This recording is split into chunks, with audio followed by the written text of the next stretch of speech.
मेरो नाम अनुषा महतो। म चाहिँ मध्यबिन्दु पन्ध्रपिठाबाट आएको। हामी चाहिँ हालसाल यहाँ केराको रेसन निकालिरहेको हो। पहिला चाहिँ मलाई यस्तो काम थिएन, म घरमै बस्ने अनि काम नभएर के गरौँ त्यसै बस्ने। अब अहिले चाहिँ यहाँ तालिम आएपछि अब म पनि केही गर्न सक्छु कि भनेर यहाँ आएको।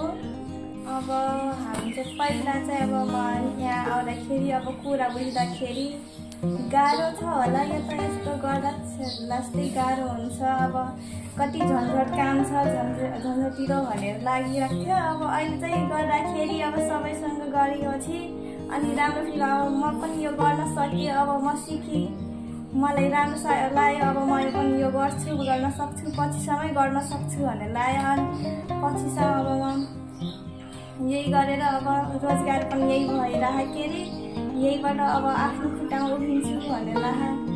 अब मसँग फेरि यस्तो खर्च गर्ने केही आफ्नै लागि पनि हुन्छ नि त। अब यो गरेपछि यस्तो भइरह नगरपालिकाहरूले हामीलाई दिनुभयो तालिम, मलाई खुसी लाग्यो। हामी पनि रोजगार पायौँ, बेरोजगारी थियौँ, बेरोजगारी पायौँ। अनि हामी म्यामहरूलाई पनि धन्यवाद दिन चाहन्छु। हाम्रो म्यामहरू पनि हामीलाई धेरै कुरा सिकाउनु भयो, हामी धेरै कुरा सिक्यौँ। अब धेरै धेरै धन्यवाद हामी सम्पूर्ण अब दिदीबहिनीहरूलाई हामीसँगै आउनुभयो। अब हजुरहरू पनि आउन सक्नुहुन्छ, यहाँ धेरै राम्रो भइरह, काम पनि राम्रो भइरह। अब हामी पछिसम्म हामी बस्न सक्छौँ, आफ्नो खुट्टामा आफै उभिन सक्छौँ।